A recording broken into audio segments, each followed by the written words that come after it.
Hey there, it's Olivia Savannah here from Olivia's Catastrophe, and today I'm here to give you a big book haul. I did say I would do these more frequently, but I took a little bit of a YouTube break in May. I don't know when this video is going up, but it's been a while since I've talked about my hauled books, so let's talk about it. I've got 45 books here to show you, and we are just going to get right down to the books.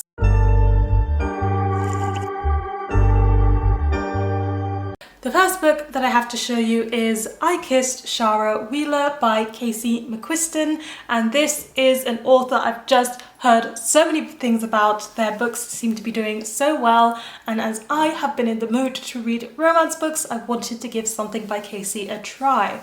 So I Kissed Shara Wheeler is a book that follows this girl who gets kissed by Shara Wheeler. Shara Wheeler is the popular prom queen style kind of person at the school, but then Shara Wheeler immediately disappears afterwards, and our main character wants to know why she was kissed, where Shara Wheeler has gone, and as she does her investigating, she finds out she may not be the only girl who has been kissed.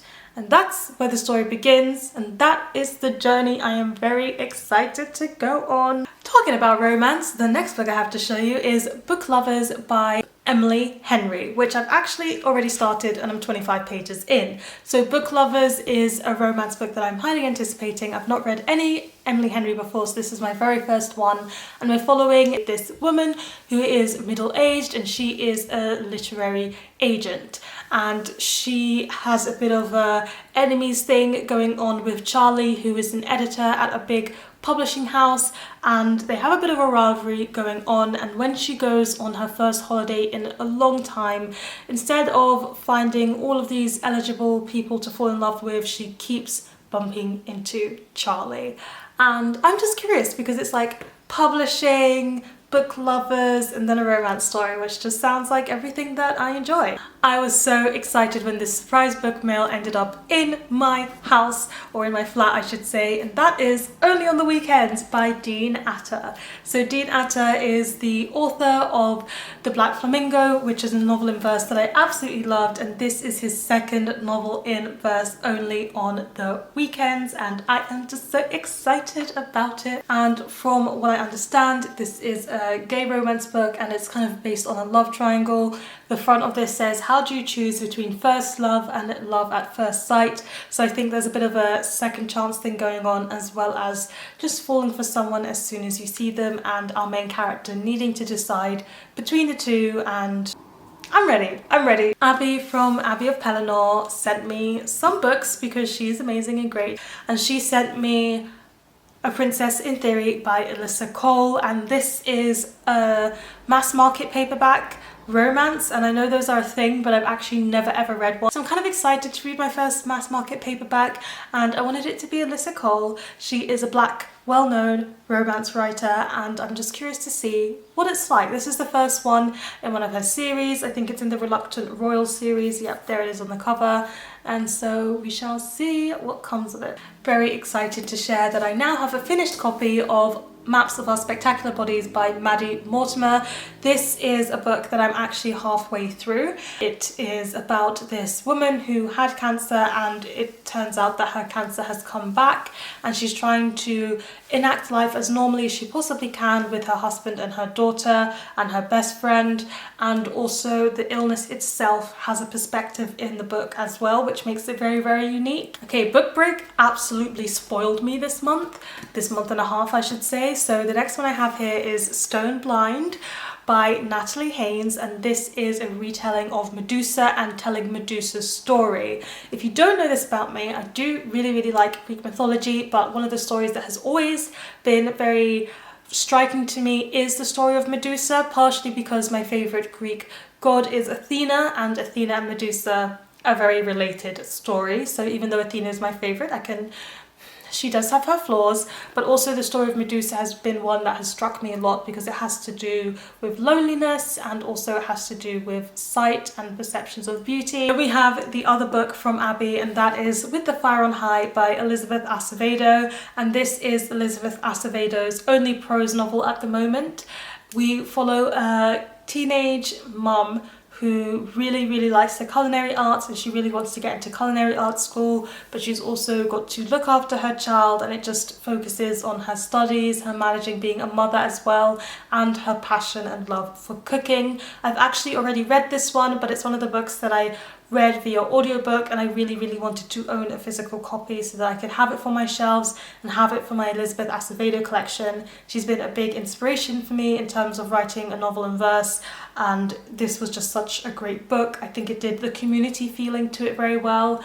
The love of food and cooking was just so well included in the book, and it was just so unique to me to see a story about a teenage mother. Never read that before, and still have not read it since reading this book. So in shared or upcoming, who knows, London vlog, you'll see that my best friend came to London, and it was her first time in the UK, and we visited 5 bookshops back to back. We visited 5 bookshops. That's amazing. But what I was very good. I was very good, and I only got 2 books in the 5 bookshops that we visited, and I'm very excited to share what those books are. So one of them is Teaching My Mother How to Give Birth by Warsan Shire, and this is Warsan Shire's chapbook, which came out before Bless the Daughter Raised by a Voice in Her Head. But after reading her debut poetry collection, I was just so, my breath was stolen. You know, I just could not get over how good her poetry was, so I really wanted to read her chapbook even more than previously when I'd already wanted to read it. So very excited to be reading these poems very soon, probably as soon as this video is over, to be honest. And I also got Hitting a Straight Lick with a Crooked Stick by Zora, Neale, Hurston, and I think it was last year that I read Their Eyes Were Watching God, and I just banged on about that book for a whole year straight, and I could not stop talking about it. But I definitely needed to read something more by Zora Neale Hurston, so I got this collection of her short stories because I have been enjoying short stories lately. So the next 2 books are review copies, and they are The Wonder by Emma Donoghue and Haven by Emma Donoghue. As I've said before, I really liked Room by this author, and I'm excited to read more of her books. The Wonder is one that really intrigues me. We follow these women who claim that they have not eaten for months and months, but they still seem to be surviving, and it's a wonder that this is happening. And we're following one of these women, and an educated person wants to show that these women are not telling the truth, that it's a hoax, that they're just claiming they haven't eaten anything when really they are, and it's following her trying to do so while focusing on one particular woman. And then we have Haven, which is Emma Donoghue's upcoming book, and it's following these 3 men who decide to leave the world behind and just go away. And when they do so, they come across an island that is inhabited by loads and loads of birds and claim it for God. But what does survival mean when it's out there on this deserted, barren land? And these 2 books, they intrigue me. Upgrade by Blake Crouch. Blake Crouch is a sci-fi writer. I've just heard amazing things about his books and that they're all very good, so now I want in on the fun. And we're following a character whose genome has been hacked, so the way that he sees the world is now changing, and it's all part of a bigger conspiracy, and it just sounds very thrilling, and it sounds just so interesting. And I do love me a good sci-fi read, so we'll see how this one goes. I have A Little Bit Country by Brian D. Kennedy, and I think maybe not too many people know that I absolutely love country music. I think country music is fantastic, and Dolly Parton is fantastic. So when I read the synopsis of this book, I was just ready. I was ready for it. So following these 2 boys, and they're working in Dollywood, which is Dolly Parton world. They both end up working at this amusement park, and they couldn't be more polar opposites, these 2 boys. One of them wants to be the world's biggest, most famous gay country musician, and the other one hates country music. And it's going to be a romance. It's going to be a contemporary young adult romance. I'm ready. I hope there's lots of country music tracks running in the background of my mind while I read this book.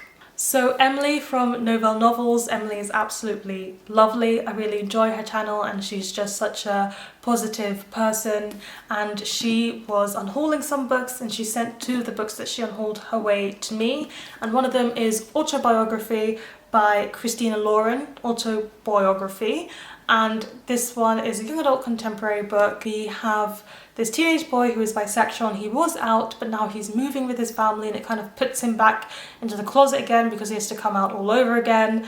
And while he's there at this school and still closeted, he gets dared by his friend to do this like writing a book in 4 months thing, and he thinks it's going to be easy, but it might turn out to reveal a lot more than expected. And Christina and Lauren is known for their adult romance books, but this is actually the first book of theirs I ever heard about, and I'm just curious to see what it will be like, them writing young adult contemporary. I think I mentioned in a haul before that I won a giveaway where I get a copy of every book Hotkey Books publishes this year, so they sent me a few of their titles that has come out in the last few months, and one of those is Confessions of an Alleged Good Girl by Joya Goffney. I did not read the synopsis actually, I just know that I'm going to keep this one because I just finished reading Excuse Me While I Ugly Cry by Joya Goffney, and I really enjoyed the book, so I'm looking forward to seeing what her second novel is going to be like. I don't need to read a synopsis, I don't care, I will pick it up and read it just because she wrote it. And that's when you know you're a good writer. Family of Liars by E. Lockhart. I don't really know how I'm going to think or feel about this book because I read We Were Liars back when it was like new.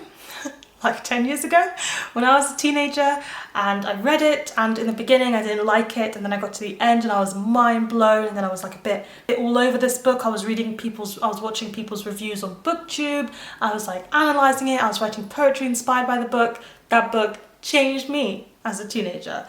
And now TikTok is all up in it again, and so a sequel has come out, or a prequel I should really say, which is called Family of Liars. I do think We Were Liars is quite a done deal. I thought as a standalone it was perfect, it was a finished book, it didn't need anything more, it didn't need anything before. I was good. I was finished with that book. And I also don't know if I'd enjoy it as much if I reread it now. So that's why I'm all torn up about my feelings of whether or not to give this book a shot, but I'm going to try it and see what I think. We have Take Me Home Tonight by Morgan Matson. So back in April I read the last Morgan Matson book that I owned, and for months I've just been enjoying breezing through her books, and I just wanted to keep going through her books. There are only 2 more of her books that I have not read, and this is one of them, Take Me Home. So I decided to get it. I do not know what this book is about, I don't know the synopsis. Again, as I said with Joya Goffney, it's by Morgan Matson, so I shall read it. But I get the impression that friendship is going to be a big theme in this one because of the 2 girls holding hands on the cover. Which could also mean something else, to be fair. But we shall see. So then we have a review copy, and that is Once Upon a Fever by Angharad Walker, and this one is a fantasy young adult novel in which their mother has been put into an eternal sleep, a fever. This mother's children decide that they are going to find a cure, and both of them look for cures in different ways. One of them turns to modern science and medicine and education, and the other looks for past remedies in nature and in forests. When the discovery of a boy with gold skin being held in a hospital emerges, it kind of splits the fate and the past of the 2 sisters. So it just sounds like it's going to be quite an interesting young adult fantasy book. I've been reading a lot of adult fantasy lately when I am reading fantasy, so I'm trying my best to get back into reading young adult fantasy again. So the next 2 books go together, and that's because they're by the same author. It's Bullet Train and also 3 Assassins by Kotaro Isaka, and these are 2 thriller books, translated thrillers. I've been liking my translated fiction lately, and I'm in the mood for thriller books. So I was initially very interested in Bullet Train, and I think the 2 lines at the top tell you everything that you need to know. There are 5 killers, and there is 1 train journey, but who will survive? Recently, the sequel has been released called 3 Assassins, or Loosely Connected. I don't know because I haven't read the synopsis. I didn't want to spoil anything for Bullet Train in case the 2 are closely tied together, but I'm looking forward to reading both of them. I'm gonna start with Bullet Train, of course. Then we have this book, which is called This Is Not the End, and it's a road trip book that takes a look at grief, so I was very interested in the grief part of it because our main character's parents have suddenly died, and ever since they've died he's kind of been a bit hyper-focused on grief and everything to do with it, and then he meets a character called Olivia. And Olivia is actually a girl who cannot die. And he's so curious about this phenomenon, he wants to know about her superpower, and Olivia says she will tell him everything he wants to know only if she takes him on a drive to retrieve something that's very precious to her.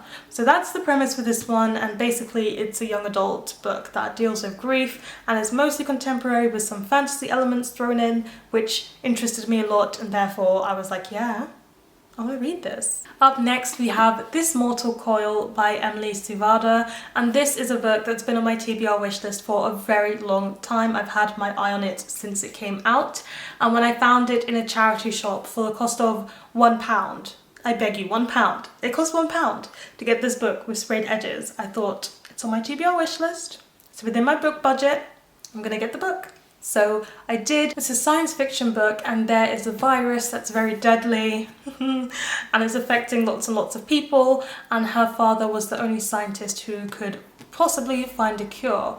But it turns out that maybe he did, and something needs to be decoded, and she is the best hope at doing this decoding thing. She just needs to follow some clues, and as she's doing that, she kind of gets more tied up with this shadowy organization. So it's got a bit of a dystopian vibe, it's got a bit of a science fiction-y vibe, and I'm just curious to see if maybe I can get back into the dystopian genre all over again, because it has been a while since I've read a young adult dystopian. We have Unraveller by Frances Hardin, which is a book that sounds very, very interesting. We're in a world where anybody can put life-changing and life-damaging curses on each other, but there is one person who can unravel them, and he is called the Unraveller. And our Unraveller does not understand that much about his powers, but when he himself gets cursed, he needs to find a way to stop that curse before he manages to unravel everything in the world itself. So that just sounds quite fascinating, and like there are quite a few high stakes here in this book as well. And I recently hauled in a proof copy of When Women Were Dragons by Kelly Barnhill, but now I also received a finished copy because it is one of Hotkey's releases this year. So as part of the giveaway, I've got a finished copy, and it's still one that I'm very excited to read. Haven't gotten around to it yet. Quite a bit of secondhand book shopping happened because I like secondhand book shopping, and Clockwork Orange, and this is by Anthony Burgess, and I was a bit intimidated, still am, by this book for a very long time because everybody says the language is quite difficult and it's quite hard reading, but you know what, I'm ready to do it. It's also got orange in the title, which is my favourite colour, so I was always interested in reading this one for that reason alone, which is quite a shallow reason, but still a reason. And it's dystopian classic, so I'm very intrigued to see what this one is like, and especially how it is on the map compared to 1984. Another secondhand purchase, which was a bit of a risk for me, was The Overstory by Richard Powers, and I say it's a bit of a risk because the synopsis does not intrigue me whatsoever. We're following this tree and its history, and it's all about this tree. Listen, I don't really know what this book is about, but literally every single review I've ever heard from this book is outstanding. Everybody loves it. Everybody's got shining, raving, praiseful things to say about this book. And I just need to know how this book, where a synopsis is mostly focusing on trees, gets that much love. I just need to know. I need to know. So that's why when I saw it in a secondhand shop for an affordable price, I decided to pick it up. Then we have the other book from Emily from Novell Novels that she unhauled because she read A Study in Scarlet by Arthur Conan Doyle and she did not particularly like it. And I have read this one, and of the Sherlock Holmes stories that I've read, this is probably my second favourite one, as it's one of the Penguin classics and I do collect these editions of the books, so it was kind of a win-win in two situations, with it being one of the Sherlock Holmes books I actually really liked and also in an edition that I collect. Then another book that I picked up from a secondhand bookshop is Death of a Salesman by Arthur Miller. This is a play that I read back in school, so I have already read this one. And I really enjoyed studying this play in school. I thought it was a very good one, and it's one that I've been keeping an eye on to add a copy to my shelves. And when I saw it in a secondhand bookshop, I thought, why not? It's in very good condition. I was sent a copy of The Bloater by Rosemary Tonks, and it's one of these weird books that could go either way for me, but I was intrigued and I just want to try it. It's quite short, so I can go through it fairly quickly. And in this one we follow a woman who catches the eye of this person who lives in her building, who she's nicknamed the Bloater, and she is half disgusted by him but also half intrigued by him, and she also has a husband already, but the husband's quite invisible, whereas this character feels so present in her life that she might be attracted to him. I have to read the book to find out. And at the same time, she is working on this auditory thing for the BBC, and she's trying to replicate the sound of her heartbeat while struggling with these matters of her own heart. That sounds quite poetic, doesn't it? In a secondhand bookshop when I was in Birmingham to visit my friend Faye, I saw a copy of Artists in Crime by Ngaio Marsh, and I decided to pick it up. Ngaio Marsh is a golden circle era crime fiction writer, and one of the inspectors that we follow is Inspector Allen, and I've read quite a few books in the Inspector Allen series before. I've enjoyed them all pretty much, so I'm always ready to read more of her mystery books. She's kind of like Agatha Christie, but like New Zealand British. In that same shop, I picked up a copy of Portrait of a Lady by Henry James. I don't really know too much about this classic other than it's one that lots of people have read and talk about, and Henry James is a very well-known classic writer, so I thought I would pick up a copy. And then again, secondhand shopping, I got the Theban play. I got this particular collection because it includes the play Antigone, which is one that I've wanted to read for a very long time. I don't particularly care about the other two in this collection, so maybe I'll just read Antigone, or if I like it, I'll read the other two as well. But yeah, that's the reason why I got this collection of plays. The review copy that I was recently sent is The Stand-In, and I was very interested as soon as I heard about this book because it has similar vibes to The Princess and the Fangirl by Ashley Poston, which I read this year and absolutely loved. We're following this girl who gets fired by her really hands-on boss who she did not like, and then she gets mistaken for a very famous actress, and this celebrity wants her to stand in and pretend to be her for a bit for a reason that is unknown to our main character. So suddenly she goes from being fired and broke to being paid to pretend to be an actress. And once she figures out the reason why the actress wanted someone to stand in for her, it becomes a bigger deal than maybe she expected and planned for when she took on this job. Sounds like it's going to be one of those really fun rom-coms and just sounds reminiscent of a book that I recently really enjoyed. I do like this trope quite a bit.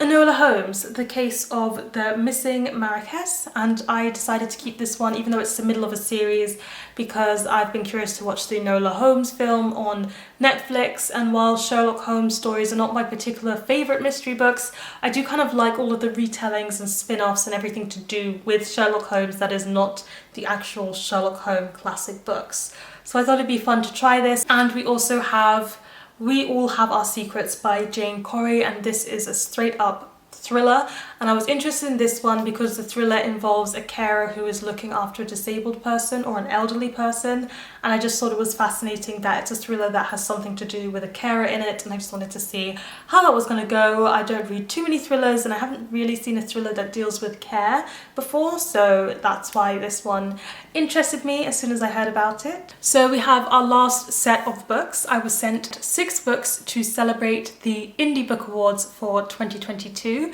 So the Indie Book Awards happen every single year and they celebrate books published by independent publishers, and it kind of also has to do with Independent Bookshop Week, where we celebrate our independent bookshops here in the UK.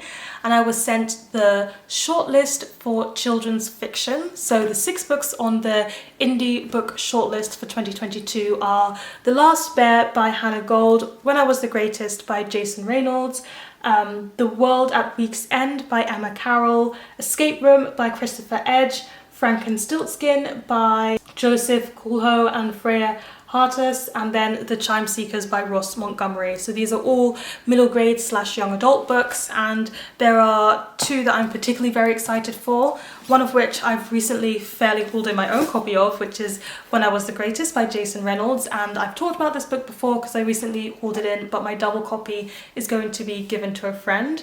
And then the other one that's been on my TBR wishlist for a while now is The Last Bear by Hannah Gold, which sounds like it's a very emotional, moving book that also focuses on the environment, because we are told in this world that there are no more polar bears left, which sounds quite reminiscent of where we are heading in real life. And then this girl finds that there is one more polar bear, and it's about her relationship and how she relates to this polar bear. I have the other 4 books that I was not familiar with before they were sent my way. So the world at week's end has something to do with World War One. The children find that there is a child who is hiding away, and it's about why this child is hiding and what they can do to support the hiding child. Then we have Escape Room by Christopher Edge, which just sounds like a lot of fun. These children are going to a regular escape room fun time, but then once the host locks them in, they find out that there might be a lot more at stake than they expected in this certain escape room. Franken-Stiltskin looks very fun to me. It's illustrated and it's described as fairy tales gone bad. I'm always here for fairy tales and like different fairy tale takes, so I'm interested in that one. And then last but not least, we have the Chime Seekers. And this one, Yanni's baby sister gets kidnapped and swapped by fairies for a changeling, and she's doing everything she can to get her sister back. So these sound like some very fun middle grade books that I'm looking forward to diving into. And then last but not least, I've got the 3 books that were in Afrocentric's book box. So Afrocentrics is a hair company. They focus on black, afro and curly hair, and they have great products for our hair type, and I use them all of the time. And they've also launched, in collaboration with Pan Macmillan, a book box. I went to an event and talked about their first book choices in a previous haul. I'll try and link that one down below if I can find it. But their second book box has come out and I got sent a copy. It had some very good hair goodies, and I've talked about this on Instagram, so if you follow me over there you will have heard about it, but you should follow me over there anyway so you don't miss out on things like that. But I'm here to show you the 3 books that came in the box with them, 2 hardcovers and 1 paperback, so it's like a good price for your money. And those are these 3. The first one is Stronger by Paula Bell, then What Happened to You by Bruce D. Perry and Oprah Winfrey, and then last but not least, The Attic Child by Lola J, which is their fiction pick. Stronger is focusing on women's strength and how you can envision yourself and show yourself that you are stronger than you expect. It's a non-fiction kind of book. What Happened to You is a book that focuses on the conversations on trauma, resilience and healing, particularly talking about some of the interviews that Oprah Winfrey has done and how this has changed the author's perspective on dealing with trauma, resilience and healing. And then we have The Attic Child. So in this one, the first storyline starts in 1907, I believe, and there is a boy who is 12 years old and he's trapped in an attic room, and as he spends his years there he starts to forget things. He starts to forget his family, he starts to forget his own name, and then years later a young girl is trapped in the same attic room, and while she's trapped in there she's finding artifacts and notes and things scratched into the walls by someone who has been there and been in her situation before. And it sounds like a very traumatic situation to be in, but also like it's going to provoke a lot of emotions while reading it. So there you have it. Those are all of the new books I have recently acquired and added to my collection. There's quite a few. I'm looking forward. I think it's got a lot of range as usual between genres, between age audiences, and I cannot wait to dive into some of these books as I've already started doing. Please let me know in the description box down below what is the latest book you have received, bought, borrowed or acquired in whatever which way.